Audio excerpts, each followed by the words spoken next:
श्राद्ध पक्ष के 16 दिन नियम से धारण करो। श्राद्ध पक्ष के 16 दिन पहले दिन से आप चालू हो जाओ। बेलपत्री शिव जी को चढ़ाया, कटोरी में या चम्मच में 2 बूंद का भी अगर दूध लेकर गए हो, थोड़ा सा भी, बस 2 पत्ती पर आपने दूध समर्पित करा और 1 लोटा जल जो तीसरे नंबर की पत्ती है उस पर समर्पित करा। आपको 16 दिन करने के बाद आपको खुद अनुभव होगा 17वें और 18वें दिन से कि मेरे घर में ऐसा लग रहा है कि सब शांति है और कोई किसी से चिढ़कर बात नहीं कर रहा। लक्ष्मी की वृद्धि अपने आप होना प्रारंभ। कई लोग कहते हैं श्राद्ध पक्ष में गाड़ी नहीं लेना चाहिए, कोई कहता है श्राद्ध पक्ष में सोना नहीं लेना चाहिए, कोई कहता है श्राद्ध पक्ष में ये कोई अच्छे कार्य नहीं करना चाहिए, मकान का सौदा मत करो, गाड़ी मत लो, ये मत करो, वो मत करो। शिव महापुराण की कथा कहती है पूर्वजों के इन 16 दिन में आप कुछ अच्छा भी करोगे ना तो ये पूर्वजों का आशीर्वाद ही मिलेगा, गलत नहीं। पक्ष के अंदर चुटकी भर आटा दरवाजे की दोनों चौखट पर डाला जाता है। किसी किसी के यहाँ दरवाजे पर आटे से रंगोली बनाई जाती है, वो देव पितर के भाव से डाला। जिस बेटे बेटी का मंगल विवाह नहीं हो रहा हो,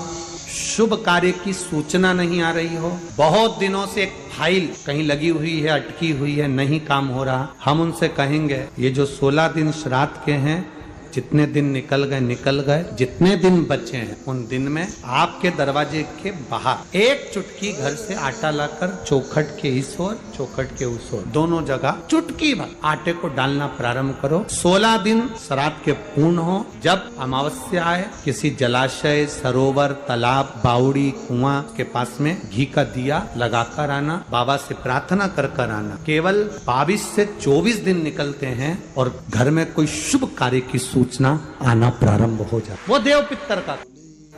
ये तिथियां ऐसी तिथियां हैं जिन तिथियों पर अगर भूलवश भी श्राद्ध पक्ष की दूज, चतुर्थी, अष्टमी, दशमी, एकादशी, प्रदोष, शिवरात्रि, ये श्राद्ध पक्ष की वो तिथियां हैं जिन तिथियों पर अगर गौ माता को एक चुल्लू पानी भी अगर पिला दिया जाता है तो हमारे पूर्वजों को तर्पण और तिलांजलि की जरूरत नहीं पड़ती, वो तर जाए। अगर भूलवश भी अगर कोई गाय को पानी दे देता है, भूलवश भी हमारे घर में आए हुए किसी अतिथि को, हम किसी को नहीं पहचानते, उस व्यक्ति को हमने अगर अपना पास में रखी हुई जल के पात्र में से भी अगर जल दे दिया होता है और उसने अपनी प्यास बुझा ली होती है, ये श्राद्ध पक्ष में इसका फल 1000 लाख गुना हो जाता है। लाख कितना भी पितृदोष हो, कितना भी बेटों की शादी नहीं हो रही, बेटियों का संबंध नहीं आ रहा, घर में क्लेश बना हुआ है, अशांति बनी हुई है, मानसिक टेंशन बना हुआ है, 1 रुपए कमाओ 1.25 रुपए खर्च हो रहा है, कोई समझ में नहीं आ रहा, कोई रास्ता नहीं सूझ रहा, एक चावल का आधा दाना लेकर परिंदे के पास, परिंदा जानते हो सब लोग, हंडा, मटका, पानी भरने का मटका, हंडा, घड़ा, गगरा, जो घर के रसोई घर में जो पानी का स्थान होता है, एक चावल का दाना रसोई घर में रखकर उस चावल के दाने को साथ में लेकर और 1 लोटा जल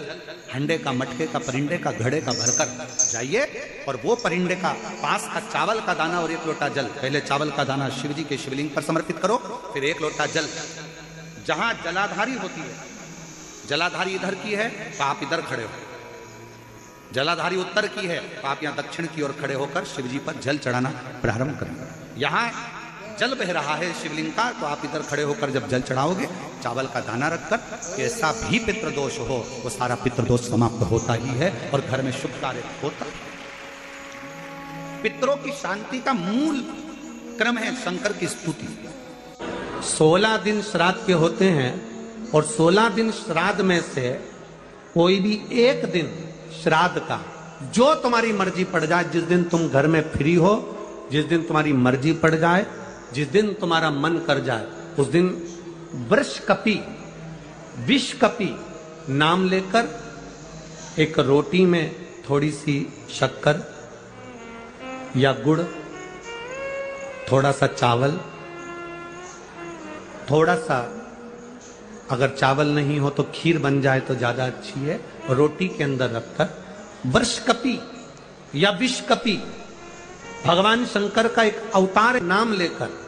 अपने दरवाजे के बाहर खड़े होकर जो गौ माता को श्राद्ध पक्ष में किसी भी दिन ये भोजन वृषकपी का नाम लेकर दे देते हैं, उसके घर में कभी संपदा की कमी नहीं आती, धन की कमी नहीं आती। घर में अगर गंगा जल रखा हो, श्राद्ध पक्ष में तुलसी के क्यारे के पास में एक छोटी सी कटोरी रखकर घर का कोई भी व्यक्ति, चाहे महिला हो, पुरुष हो, पुत्रवधू हो, बच्चे हों, कोई भी हथेली में गंगा जल लेकर अपने पूर्वजों का स्मरण कर और वो गंगा जल काशी विश्वनाथ के नाम से अपने पूर्वजों का नाम लेकर वो कटोरी में अगर 5 बार या 7 बार छोड़ देता है तो उसके पूर्वजों को पिंडदान और तर्पण की जरूरत नहीं पड़ती, उनको मोक्ष प्राप्त हो जाता। अनायास श्राद्ध पक्ष में आप कुछ भी ना कर पाए, कुछ भी ना कर सकते हो, तो एक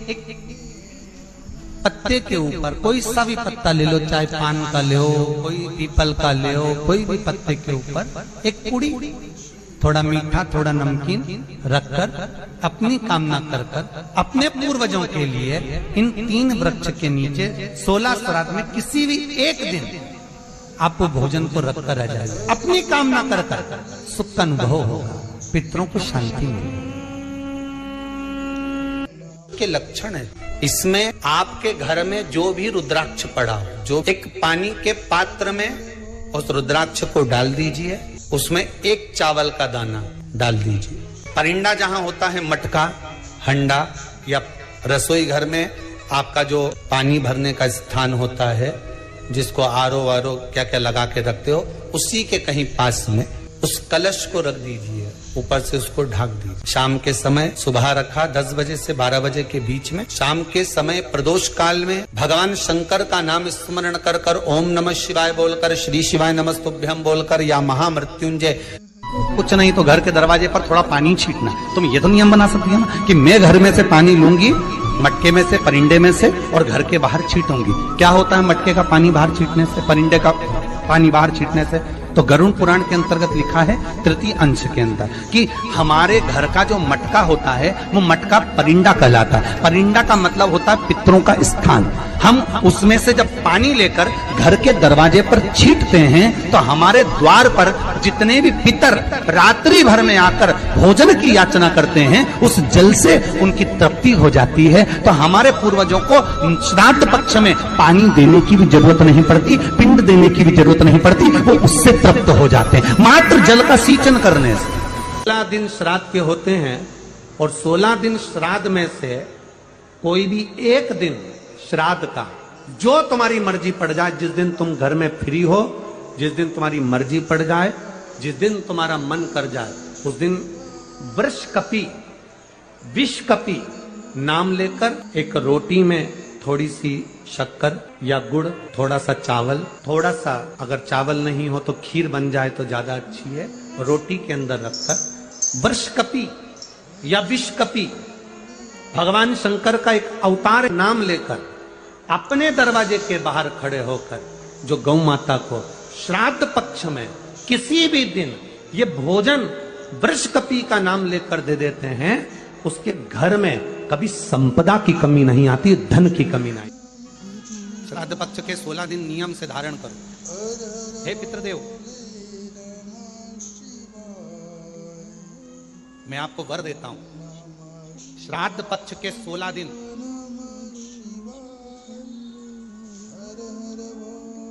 यदि संसार का कोई मनुष्य बेल दूध का प्रयोग करता है, बेल दूध से मतलब होता है बेलपत्र के ये मध्य भाग जो होता है, बेलपत्री की जो नीचे की 2 पत्तियां जो होती है, ये 2 पत्तियां जो बेलपत्री की होती है, इस बेलपत्री की दोनों पत्तियों को शिवलिंग पर जब आप रखते हैं, शिवलिंग पर रखने के बाद में आपके हाथ में जो कटोरी में दूध है, वो दूध इन दोनों पत्तियों पर, ये पितरों के भाव से, पितृ पित्राणी के भाव से, आप दोनों पत्तियों पर बेल दूध को अगर समर्पित कर रहे हैं, बेलपत्र समर्पित करने के बाद थोड़ी सी कटोरी में अगर गौमाता का दूध है और ये दोनों पत्तियों पर अगर आप अपने गोत्र से दूध चढ़ा रहे हैं, तो संसार में ऐसा कोई व्यक्ति नहीं है जिसके ऊपर पितृदोष लग जाए, पितृदोष समाप्त होकर ही रहता। शिवलिंग पर बेलपत्र चढ़ाई, बेलपत्र चढ़ाकर ये नीचे की जो पत्ती है, आपका जो दूध का भाग है वो 2 पत्ती पर चढ़ना चाहिए, तीसरी पत्ती पर जल का भाग आता,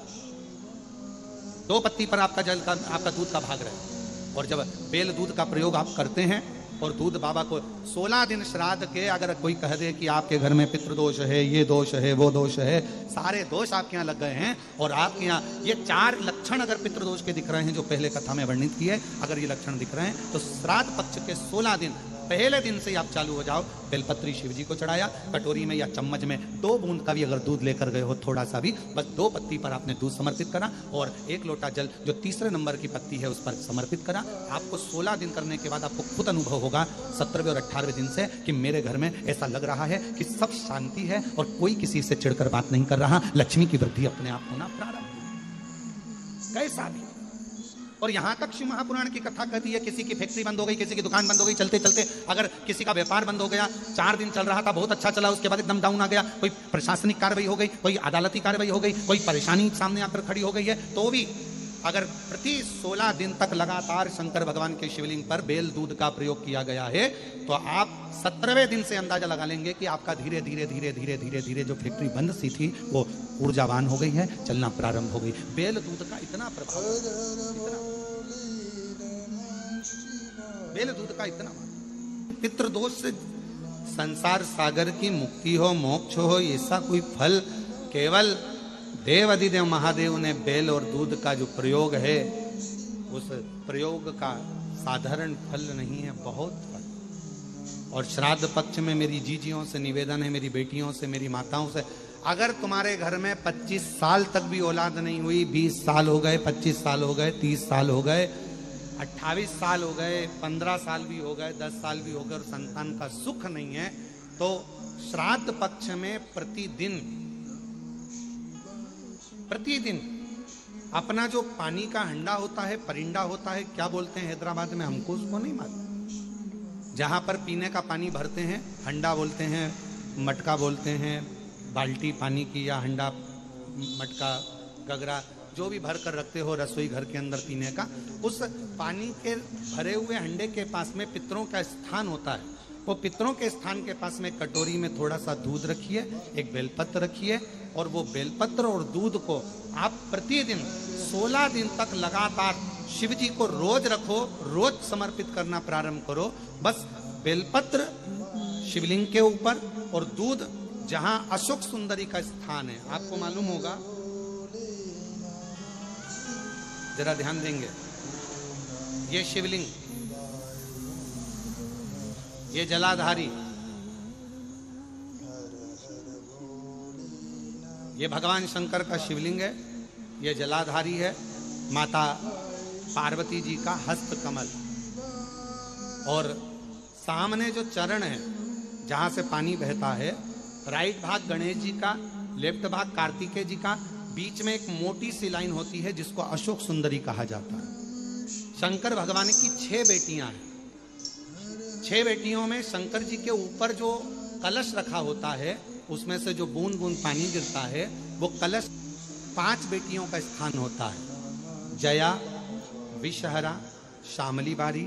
दौतली और देव। ये शिव जी की 5 लड़कियां ऊपर और एक बेटी अशोक सुंदरी, सामने जो मोटी सी लाइन होती है जहां से शिव जी पे चढ़ा हुआ पानी गिरता है, उसके बीच में जो लाइन होती है वो अशोक सुंदरी का स्थान। तो जिसके यहाँ संतान का यदि सुख नहीं है तो 16 दिन एक प्रयास करें, तुम रुकेश्वर महादेव का नाम लेकर, तुम रुकेश्वर महादेव का नाम लेकर शंकर जी के ऊपर तो चढ़ाए बेलपत्र जो तुमने परिंडे के पास, हंडे के पास रात्रि को रखा है, 16 दिन के रोज एक बार रखो और रोज एक बार चढ़ाओ। रखा, वो दूध को अशोक सुंदरी के स्थान पर समर्पित करना है और बेलपत्र को शिवलिंग पर समर्पित करना है। 16 दिन कर देखिए, उसके 3 महीने के अंदर देवाधिदेव महादेव की कृपा से गर्भ जरूर ठहरेगा, शिव की कृपा जरूर, शंकर की करुणा जरूर, गर्भ अवश्य ठहरेगा। पर नाम स्मरण रखना है, कौन से महादेव, जम के बोलो जरा,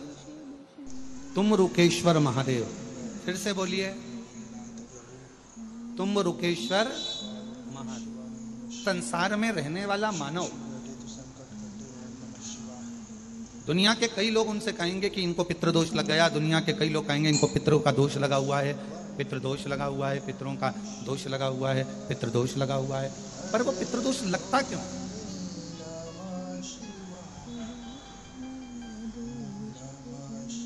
पितृदोष लगने का कारण है क्या? आपने अपने गए हुए पूर्वजों के लिए तर्पण भी करा, पिंडदान भी करा, तिलांजलि भी दी, ब्राह्मण का भोजन भी कराया, सब कुछ करा जो आपसे बन सकता था, आपने सब कुछ करा, सब कुछ। फिर पितृदोष कैसे लग गया? फिर पितरों का दोष कैसे लग सकता है? तो पितरों ने तुरंत भगवान देवादिदेव महादेव से कहा कि संसार सागर में माता पिता के रहते हुए उनका आदर ना कर पाना, या माता पिता को जब प्यास लगी उस समय पर जल प्राप्त ना हो पाना, या किसी न किसी रूप में माता पिता के पूर्वजों के आदर से वंचित रह जाना, फिर माता पिता के चले जाने के बाद, बुजुर्गों के चले जाने के बाद वो दोष घर में लग जाना पितृदोष की संज्ञा में। और पितृदोष के 4 लक्षण सबसे प्रबल है।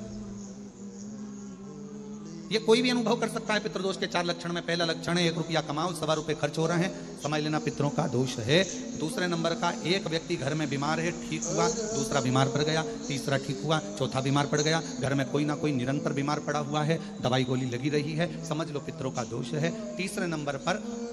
आप कोई पूजन की थाली लगाए, किसी को भोजन देने जा रहे थे, किसी को पानी देने जा रहे थे, किसी को भोजन का कोई नाश्ता देने जा रहे थे, और आपकी ट्रे में से, आपकी थाली में से, आपके हाथ से अगर कोई भरा हुआ पात्र पानी का गिर गया, नाश्ते का गिर गया, थाली गिर गई, कोई दूध का गिलास गिर गया, कोई सामग्री गिर गई, कोई पूजन की थाली तुम्हारे हाथ में है और पूजन की थाली में से मालूम पड़े कोई सामान गिर गया नीचे, समझ लो कि पितृ का दोष है।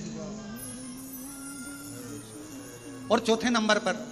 पितरों का दोष का वर्णन किया गया, घर में जितने सदस्य रह रहे हैं, अगर वो किसी न किसी रूप में एक दूसरे पर चिढ़कर बोल रहे हैं, क्रोध कर बोल रहे हैं। प्रश्न बहुत छोटा सा है, पत्नी ने कुछ कहा, उसका उत्तर पति ने चिढ़कर दिया, पति ने कुछ कहा, पत्नी ने चिढ़कर उत्तर दिया, बच्चों ने कुछ कहा, माँ बाप ने चिढ़कर उत्तर दिया, माँ बाप कुछ बोले, बच्चे चिढ़कर उत्तर दिए, समझ लेना कि कहीं ना कहीं पितरों का दोष। तो भगवान पितृदेव ने अपने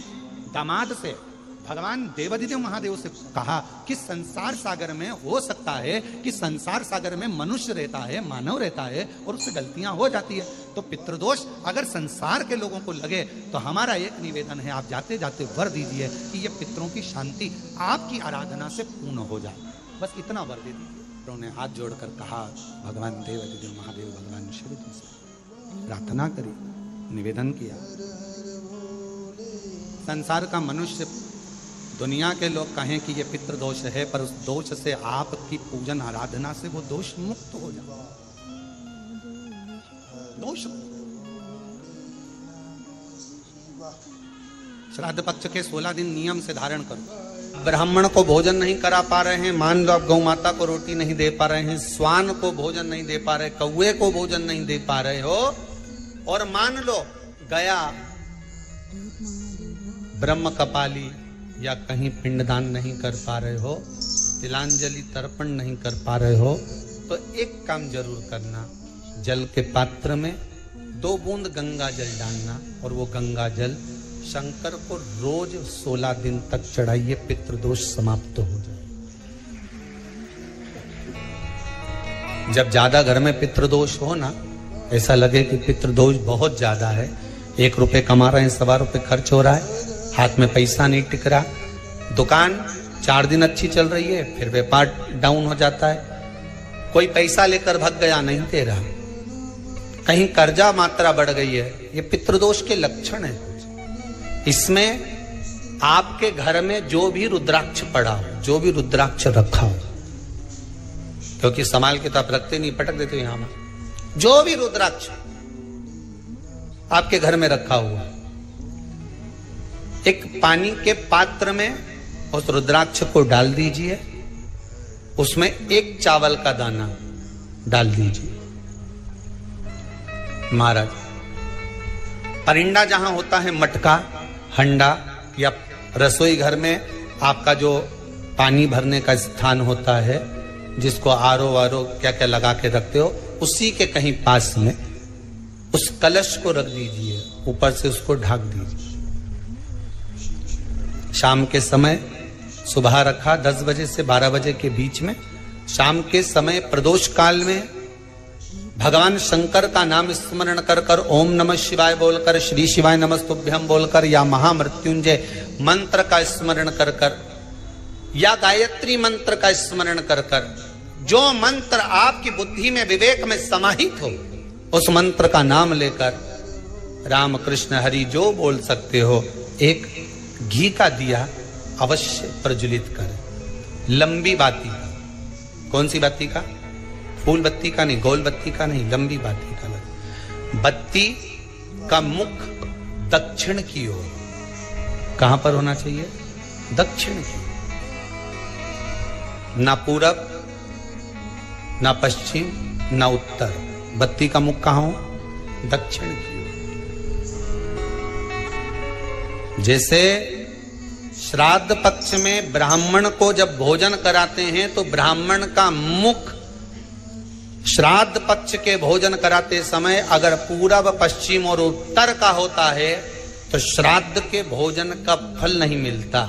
उसका मुख दक्षिण का होता है। तो हमारे घर के जितने भी पितर उस तिथि में गए होते हैं सबको उसका भाग मिल जाता है और पितृदोष समाप्त हो जाता है। इसलिए ब्राह्मण का मुख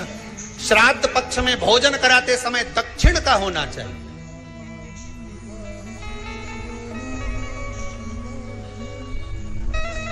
ब्राह्मण का मुख दक्षिण का हो।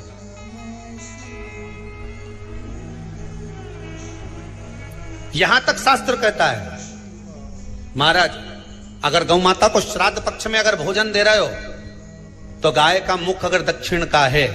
गाय का, आपका मुख भले उत्तर का हो, गाय का मुख दक्षिण का हो, आपका मुख भले पूरा पश्चिम कहीं का, गाय का मुख अगर दक्षिण में है, अगर आपने दक्षिण में गाय को खड़ी कर रखा है और दक्षिण में उसका मुख और आप भोजन दे रहे हो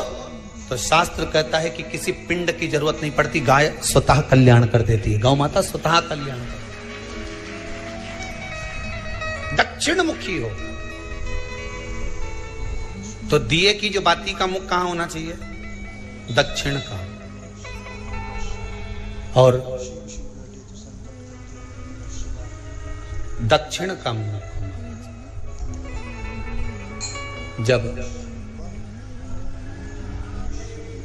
जब दक्षिण का मुख हो, दक्षिण की ओर बाती हो महाराज, तब दक्षिण की बाती जलाने के बाद में भगवान से वहीं पर प्रार्थना करें। जो कलश रखा है उसके ऊपर जो प्लेट रखी है, ढाका गया है, वहां अपना सीधा हाथ रखें और